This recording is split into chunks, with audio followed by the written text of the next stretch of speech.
Boa noite, família PH, como que vocês estão?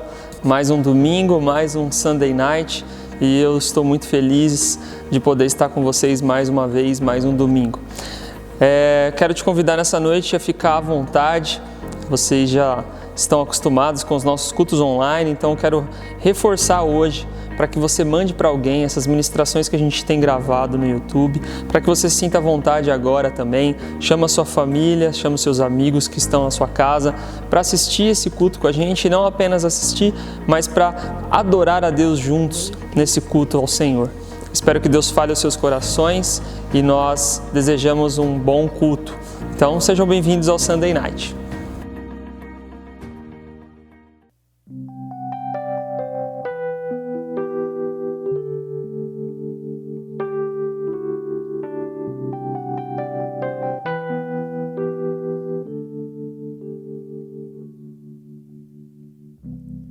Tu és tudo que eu mais quero, o meu fôlego tu és, em teus braços é o meu lugar, estou aqui, estou aqui.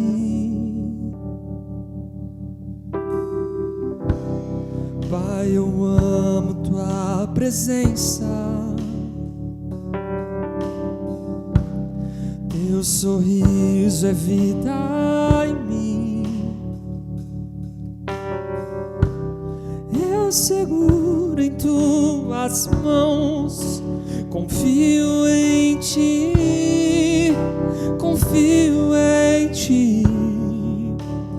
Quero ir mais fundo, leva-me mais perto, onde eu te encontro, no lugar secreto.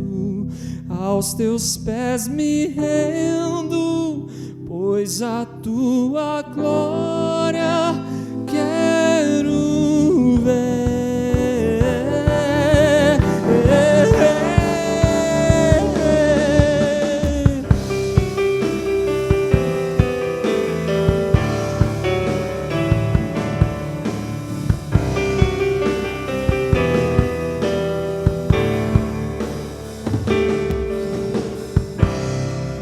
Eu amo sua presença, teu sorriso é vida em mim. Eu seguro em tuas mãos, confio em ti, confio em ti. Leva-me mais fundo, leva-me mais perto, onde eu te encontro, no lugar secreto. Aos teus pés me rendo, pois a tua glória quero ver.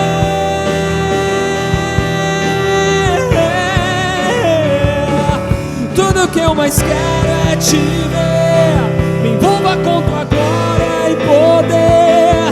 Tua majestade é real, tua voz ecoa em meu ser.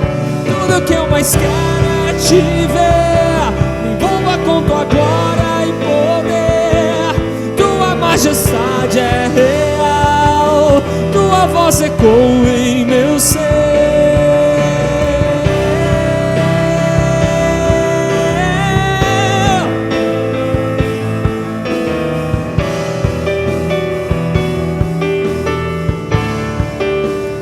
Leva-me mais fundo, leva-me mais perto, onde eu te encontro, no lugar secreto.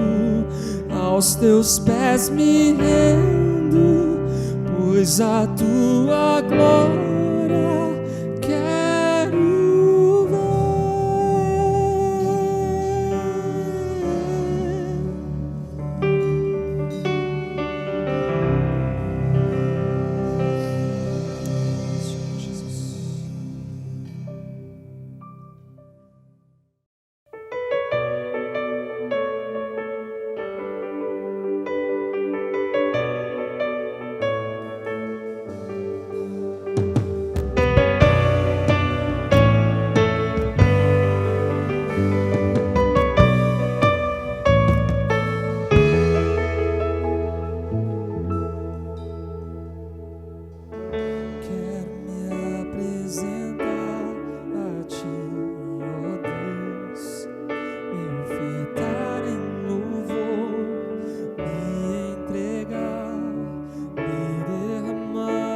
teus planos cumprir,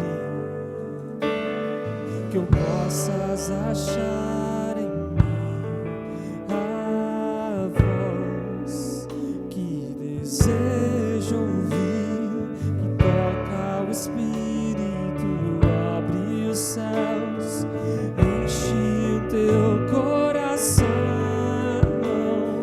ser reconhecido, marcado por transformação, provado pelo fogo, habilitado pela unção, sabe todos os meus dias, pra vida e para a morte eu vou andar com Deus. O Senhor conhece os que são seus, ouve a voz sincera de um adorador, me separou, me marcou no seu altar para servir.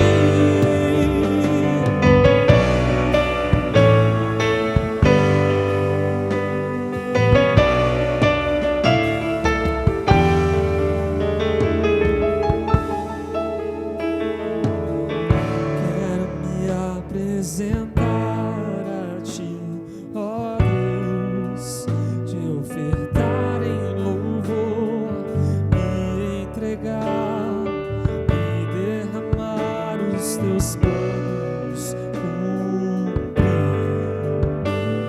que possas achar em mim a voz que desejo ouvir, que toca o Espírito, abre os céus, enche o teu coração, reconhecido, marcado por transformação, provado pelo fogo, habilitado pela unção, sabe todos os meus dias, da vida e para a morte andar com Deus.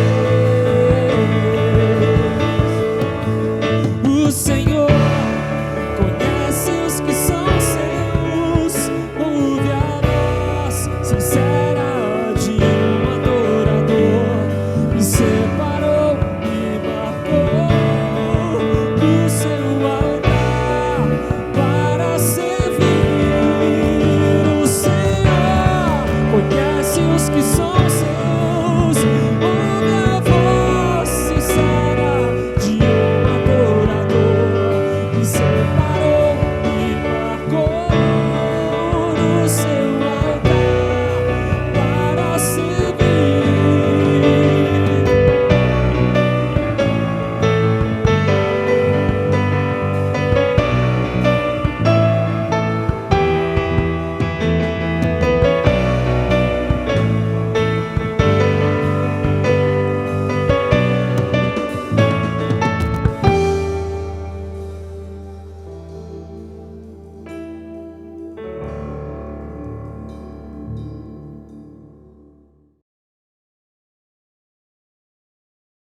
Boa noite, pessoal, mais uma vez. Quero te convidar agora a pegar a sua Bíblia. Nós vamos para um momento de gratidão agora. E abra ela em Provérbios 16. Provérbios capítulo 16. Enquanto você vai abrindo, quero dar apenas um recado muito rápido. Na verdade, reforçar com vocês que são pais, para que vocês se engajem com seus filhos, para que eles assistam o culto online que é feito para eles. O pessoal do Kids aqui da Praise Him tem feito com muito carinho vídeos com histórias, com ensinamentos para os seus filhos, justamente para que no momento do culto agora, ele possa também acessar o culto dele, ele possa aprender algo da palavra do Senhor desde pequenininho. Então, cabe a nós, pais, incentivar e instruir os nossos filhos. Então, eu encorajo vocês nesse período de culto para que você passe para o seu filho agora uma Bíblia, a Bíblia Kids dele, faça ele acessar, permita que ele possa acessar esses cultos online. Você pode passar pelo celular, pelo WhatsApp para ele, e isso vai ser muito bom, não apenas para nós que estamos aqui nos alimentando nesse culto, mas para os nossos filhos também. Amém? Quero ler com vocês então Provérbios 16, Provérbios capítulo 16, versículo 1, 2 e 3, que diz assim: do homem são as preparações do coração, mas do Senhor é a resposta da língua. Todos os caminhos do homem são puros aos seus olhos, mas o Senhor pesa o espírito.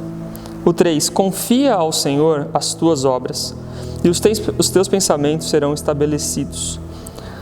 Esse texto é bem conhecido, Provérbios 16, ele fala sobre os planos do homem, os planos de Deus, e fala a respeito de nós colocarmos em Deus, colocarmos e confiarmos a Deus os nossos planos.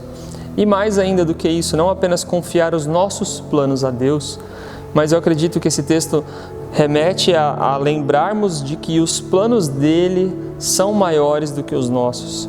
Então faz sentido num momento desse, onde nós estamos angustiados e preocupados em planejar o futuro, planejar a vida pós-quarentena, planejar talvez um novo emprego, se você foi acometido de um desemprego. A gente fica preocupado em planejar isso. E eu quero convidar vocês e lembrá-los de que há um Deus que tem o controle de todas as coisas e você pode convidar Ele para fazer esses planos junto com você. E eu posso dizer com toda a convicção e fé no nosso Deus, que os planos de Deus não podem ser frustrados. Então não há nada melhor e mais seguro que nos traga mais paz ao coração do que convidar aquele que planejou tudo, aquele que tem o mundo na palma das suas mãos, para fazer parte dos nossos planos.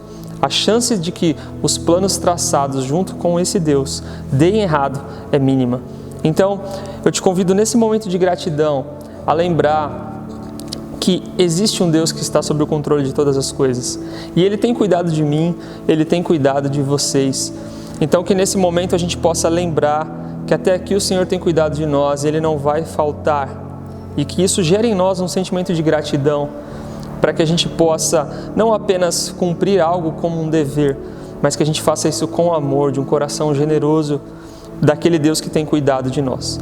Então, tem os dados aqui na descrição do vídeo, se você quer fazer uma transferência, se você quer fazer uma oferta de coração, fique à vontade. A gente também coloca o QR Code na tela, se você tem acesso a isso, você também pode fazer mais rapidamente. Mas mais do que isso, que você faça isso com o seu coração aberto e grato a esse Deus que tem todo o domínio e todos os planos na palma das suas mãos. Amém? Eu quero orar por você rapidamente. Pai, que Deus possa, agora nesse momento nos ajudar. Jesus, eu te peço que o Senhor nos ajude, abra nossa mente e o nosso entendimento para enxergar a provisão mesmo no meio da tempestade. Nós te convidamos, Deus, para fazer parte dos planos, para fazer parte dos nossos sonhos, para que tudo que tem acontecido, Pai, não venha frustrar, mas que venha nos despertar a recorrer ao Senhor e fazer novos planos, a sonhar coisas novas contigo, Pai. Peço as tuas bênçãos e a tua provisão sobre cada um que tem sido grato, todos eles que têm lembrado e têm um coração generoso. Que o Senhor seja o Deus que não deixe faltar nada, Pai. Em nome de Jesus. Amém. Que Deus abençoe vocês.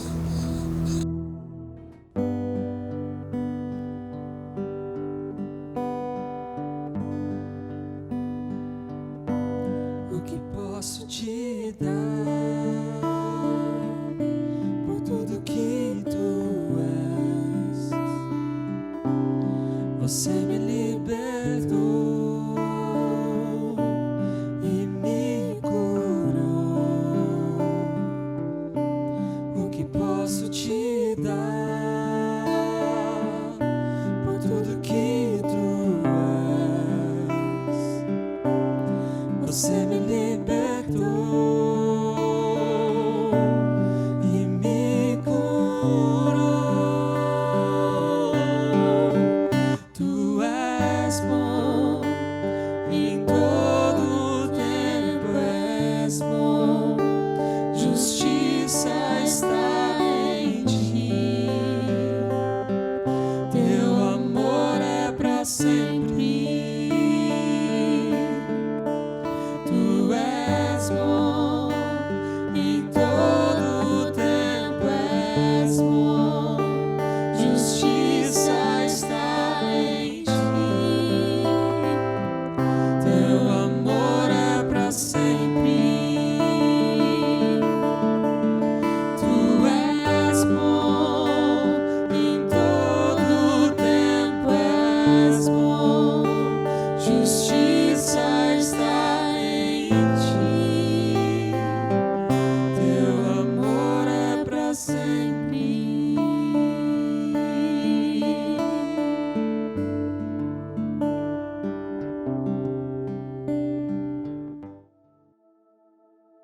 Boa noite, pessoal. Tudo bem com vocês? Nessa noite gostaria de iniciar orando por mais esse tempo, para a gente discutir um pouco a respeito da palavra do Senhor. Amém? Senhor Deus e Pai, obrigado, Jesus, por este momento. Que o Senhor se faça presente, Pai querido, na casa de cada um, Pai. Que o Teu Espírito Santo, Pai, possa nos guiar pelas Tuas palavras, Senhor, e a Tua palavra fazer mudança em nossos corações. Em nome de Jesus, Deus. Amém.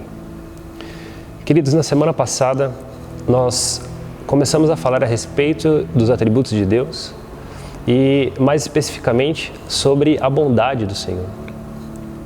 E nessa noite eu gostaria de compartilhar um pouco com vocês a respeito de um outro atributo.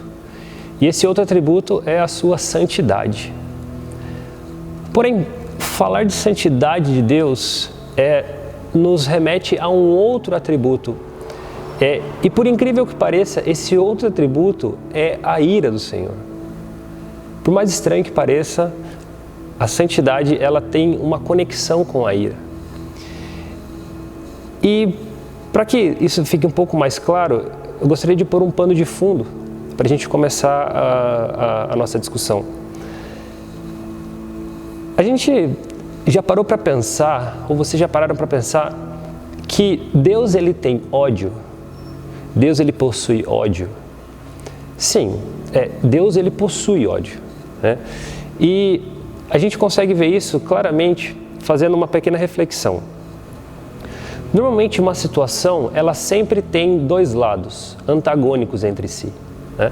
Então se você ama a vida, por exemplo, se você ama a vida, você naturalmente odeia o aborto, né? Se você ama a justiça, naturalmente você odeia qualquer tipo de injustiça, né? Então, da mesma forma, quando a gente fala sobre Deus, se Deus ele ama a santidade, se ele ama aquilo que é puro, ele odeia o pecado, ele odeia tudo aquilo que é mal. Então aí mora o ódio de Deus. O ódio de Deus mora naquilo que é antagônico, ou naquilo que é contrário ao seu amor pela santidade. E a gente vê isso claramente na palavra de Deus. Por exemplo, em Provérbios, no capítulo 12, verso 22, ele fala assim: o Senhor odeia os lábios mentirosos, mas se deleita com os que falam a verdade. Provérbios 15, 26, o Senhor detesta os pensamentos dos maus, mas se agrada de palavras ditas sem maldade. Queridos, talvez você nunca tenha escutado que Deus possa ter um sentimento tão ruim assim, como o ódio. Nós vemos o ódio como um sentimento ruim, né? Não, a gente não pode odiar nada, não. O ódio é um sentimento dado por Deus e que inclusive Ele mesmo o tem. A diferença é que nós temos que saber canalizar esse ódio para a coisa correta, né? Não adianta nós termos ódio daquilo que é certo, e isso é ruim, mas ódio daquilo que é errado nos motiva a procurar o que é certo e a mudar o que é errado. Então assim é Deus. Deus ele tem ódio por aquilo que é errado, como a gente já acabou de ler aqui. Mas veja só, queridos, entender que Deus é santo, entender este atributo de Deus, ele nos leva a repensar algumas atitudes perante Ele. Porque se a gente entende que Ele despreza algo, naturalmente nós vamos começar a desprezar este mesmo algo. Reparem só, quando você começa a ter admiração por alguma pessoa e você começa a entender os gostos dela, você começa a ter os mesmos gostos ou a procurar ter os mesmos gostos.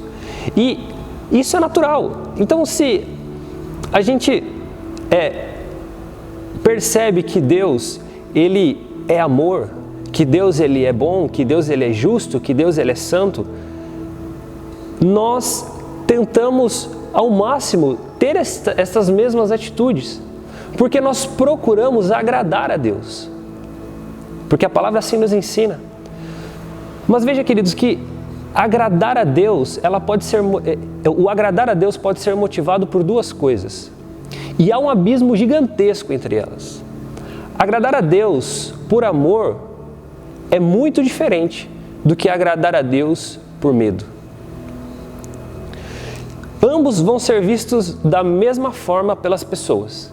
Você vai estar agradando a Deus e as pessoas vão estar vendo o seu comportamento ou não, mas aquilo que mais vai impactar vai ser o seu interior. Você agradar a Deus por medo vai começar a criar um conflito dentro de você e esse agrado não vai ser duradouro.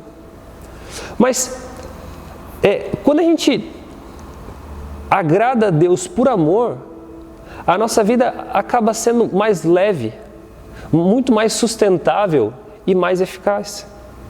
Porque quando a gente entende que a santidade de Deus, ela é algo a ser imitado, isso nos traz confiança e nos traz paz. Então, ok, entendendo um pouco essa introdução, vamos entender um pouco o que a palavra de Deus diz a respeito disso ou a respeito da santidade, né? Ela dá bastante ênfase nesse atributo. Constantemente nós vemos a palavra do Senhor citando o nome do Senhor com algum adjetivo. Mas a gente não vê falar que a palavra de Deus fala assim, ou não vê tão frequentemente a palavra de Deus dizer o poderoso nome do Senhor, ou o bondoso nome do Senhor, ou o misericordioso nome do Senhor. O que nós vemos muito frequentemente a palavra de Deus dizer é o santo nome do Senhor. Então ela traz uma ênfase muito grande a respeito desse atributo da santidade de Deus. A palavra de Deus nos diz que o único adjetivo que os serafins ficam repetindo no céu constantemente é santo, santo, santo é o Senhor dos exércitos. Santo, santo, santo. Ficam repetindo isso constantemente. Tamanha ênfase que a palavra de Deus dá a esse atributo. Se houvesse talvez um ranking dos principais atributos de Deus, eu acredito que a santidade estaria em primeiro lugar. Por que isso? Porque ela leva consigo, ou todos os outros atributos levam consigo a santidade de Deus. A sua misericórdia é santa, a sua bondade é santa, até mesmo a sua ira é santa. Então, tem uma citação que o A.W. Pink faz que se esta se maculasse, ou seja, se a santidade de Deus se maculasse, as demais perderiam a sua honra. E é exatamente, não adianta nós sermos bons se não temos a santidade de Deus em nós. Não adianta Deus ser misericordioso se a santidade dele não estiver em vigor. É claro que essa fala é praticamente impossível de acontecer, porque Deus é santo. Então toda a sua misericórdia vem acompanhada da sua santidade.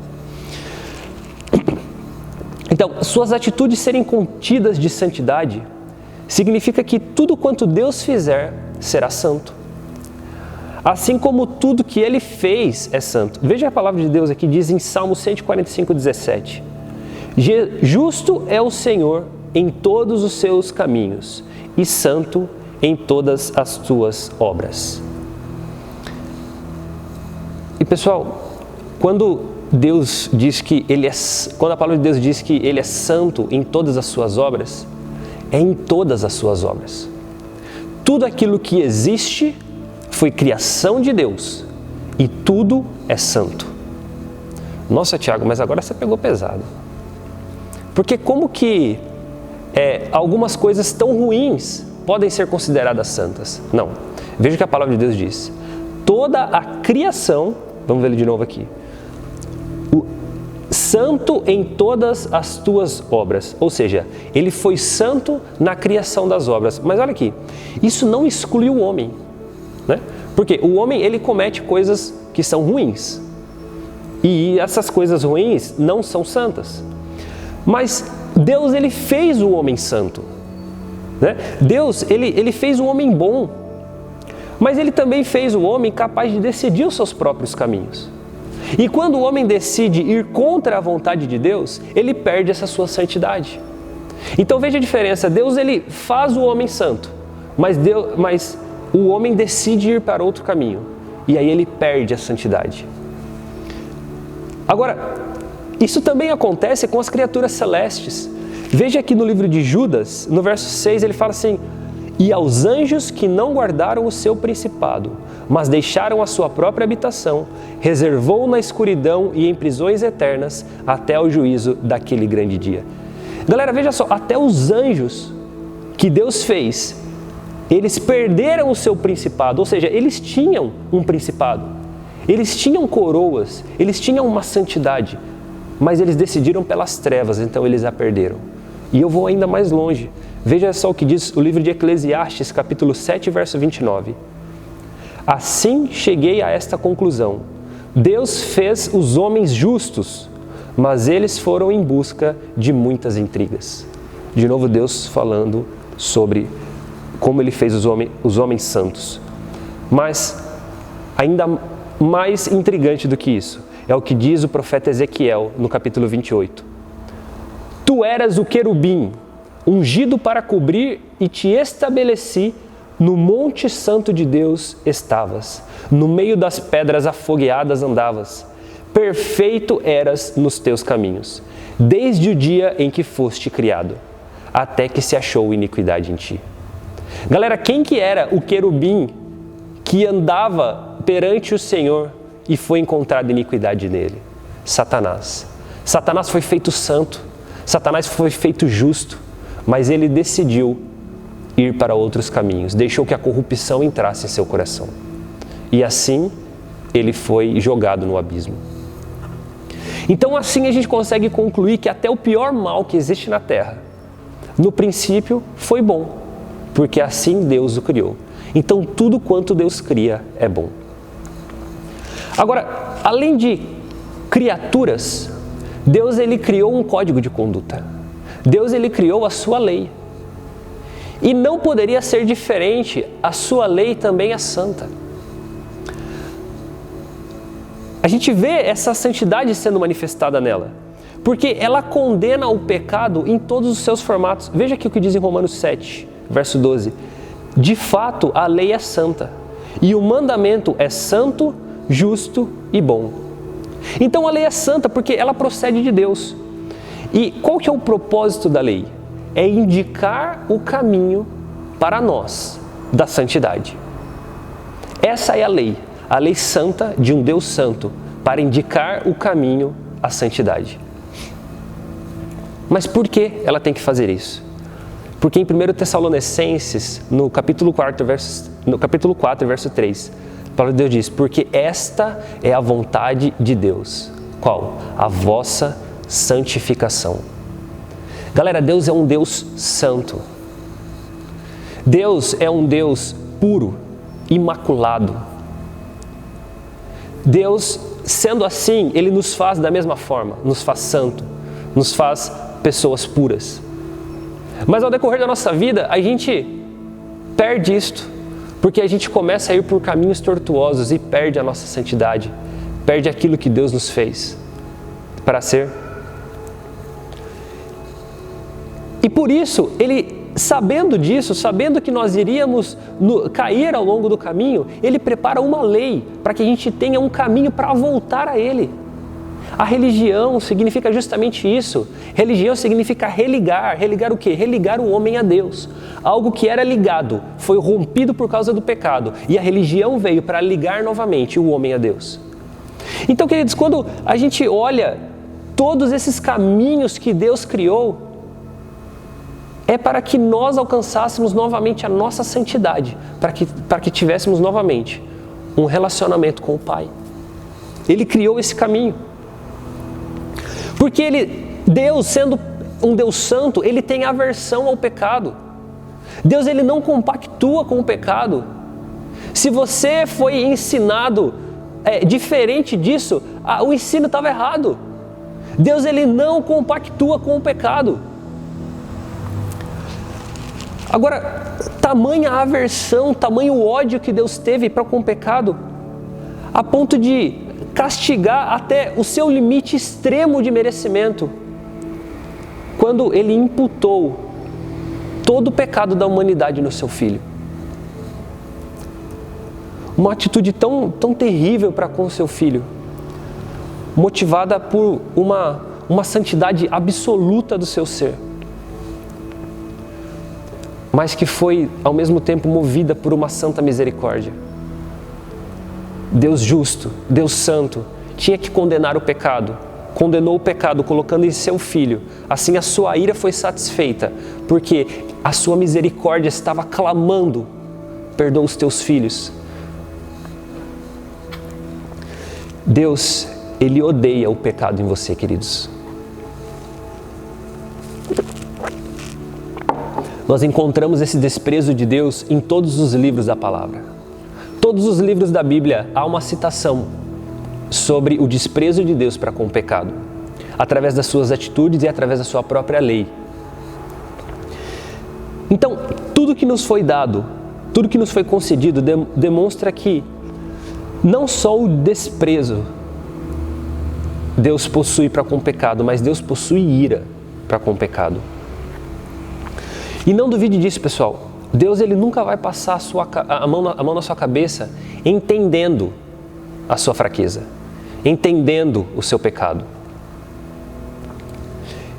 Ele despreza o pecado e Ele despreza em todas as pessoas. Ele despreza a nossa atitude de luxúria, a nossa atitude perversa, a nossa atitude mentirosa, a nossa atitude orgulhosa. Deus, Ele despreza, Ele não vai passar a mão na nossa cabeça falando: eu te entendo, filho, eu sei. Não! Tire isso da sua cabeça, tire essa desculpa da sua cabeça para continuar vivendo nesse estado. Deus, Ele despreza o seu pecado. Não há outro caminho, não há outra. Ele despreza o seu pecado, mas veja quão maravilhoso é o Senhor, Ele sempre vai te perdoar. Mesmo você pecando, Ele sempre vai te perdoar e Ele sempre vai estar com os braços abertos para te receber, desde que você se arrependa e deixe para trás o seu pecado. Queridos, a gente vê a atitude de Deus através de um pecado cometido pelos homens e a consequência que teve. Por um pecado, Deus expulsou a humanidade do Jardim do Éden. Por um pecado, Deus impediu que Moisés entrasse na terra prometida. Por um pecado, o servo de Eliseu foi castigado com lepra. Por um pecado, Ananias e Safira morreram. Veja quão grave é a nossa atitude pecaminosa perante o Senhor. Agora, qual é normalmente a visão do mundo para com Deus? Aqueles que não são regenerados não creem na santidade de Deus, ou não creem nessa santidade de Deus. Mas eles possuem um conceito totalmente unilateral a respeito de Deus. Um conceito que esperam sinceramente no seu coração que a misericórdia de Deus vai sobrepujar todas as suas atitudes. Não importa o que eles fizerem, não importa a vida que eles levarem, a misericórdia de Deus vai entrar em ação no último minuto e todos vão ser salvos. Galera, isso é mentira.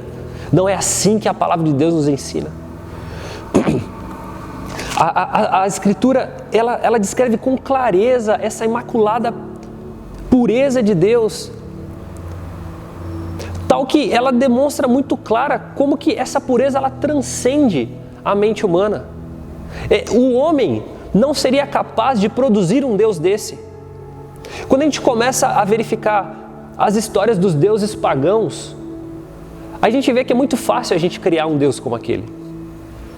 A gente imaginar um Deus como aquele, porque a diferença daqueles deuses é que eles são humanos, porém eles possuem poderes, eles possuem imortalidade, eles possuem coisas que nós não possuímos, mas os seus sentimentos e as suas condutas são exatamente como as nossas. Quando a gente começa a olhar a mitologia grega, todos os deuses lá, cada um tem um sentimento perverso. A mitologia nórdica é um desejo por glória, por honra nas guerras. Quando a gente vê a mitologia egípcia, a gente vê sacrifícios sendo feitos. Cara, todas as religiões, todos os deuses criados por homens, os deuses pagãos, os falsos deuses, têm condutas semelhantes a homens, porque foram criados por homens. Mas quando a gente começa a avaliar a palavra de Deus e ver quão puro é esse Deus, quão santo é esse Deus, é impossível ele ter sido criado pela cabeça de um homem. É impossível o ser humano imaginar um Deus como esse, porque o ser humano não é assim. O ser humano não consegue ser assim. Agora, a sociedade ela limita o pecado somente naquilo que é um crime. Ah, é um crime, é roubo, roubo é pecado. Não. Agora, tudo que fica aquém daquilo que é crime, a sociedade ela assume que pode ser uma fraqueza, ou que pode ser um deslize, ou simplesmente um defeito. Ou até mesmo, pessoal, quando o pecado ele é percebido, quando ela realmente, não, isso realmente foi um pecado que eu cometi. A maioria dos cristãos professos que falam que amam a Deus, na verdade eles amam a figura de um ancião indulgente que não compactua com a loucura do mundo, ou seja, não gosta daquilo que o mundo faz, mas ao mesmo tempo fecha os seus olhos para o pecado da humanidade. Tolerantemente, deixa com que as pessoas fiquem pecando e que não há consequências para isso. O nosso Deus não é assim, galera. A palavra de Deus diz em Salmo 5, os arrogantes não são aceitos na tua presença, odeias todos os que praticam o mal, destrói os mentirosos, os assassinos e os traiçoeiros, o Senhor detesta. E em Salmo 7, verso 11, Deus é juiz justo, um Deus que se ira todos os dias. Mas os homens se recusam a dar crédito nesse Deus, no Deus das Escrituras. E rangem os seus dentes quando o pecado deles é explícito de uma forma tão enfática. Ficam com comichões e tentam arrumar desculpas para falar, não, Deus não é assim, não, Deus ele é muito mais misericordioso, não, Deus... Galera, Deus ele é a expressão máxima de misericórdia, mas Ele também é a expressão máxima de justiça e de santidade.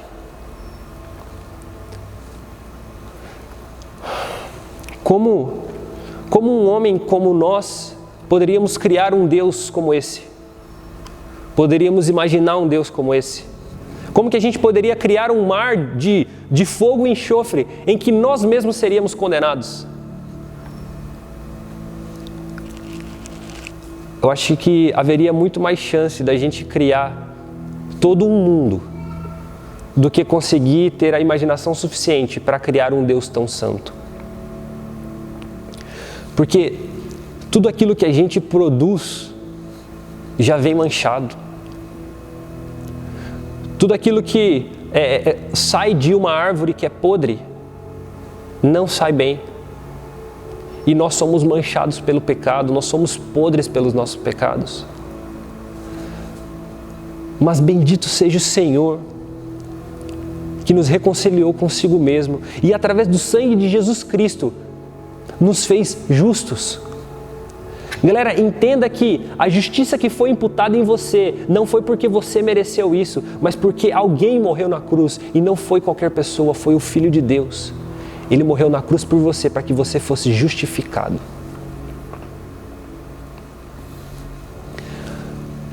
E a expressão máxima de misericórdia de Deus é que se hoje um pecador for até Ele em sinal de humilhação, em sinal de arrependimento, ele vai alcançar a misericórdia de Cristo.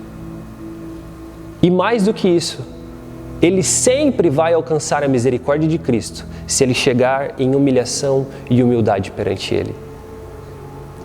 Queridos, Deus sempre está disposto a te perdoar, mas você tem que estar disposto a mudar o rumo da sua vida, a mudar os seus comportamentos, a mudar aquilo que você chama como conduta correta ou como conduta nada a ver. Não, tem a ver sim. Deus se importa com o seu pecado. Deus, Ele quer você uma pessoa santa.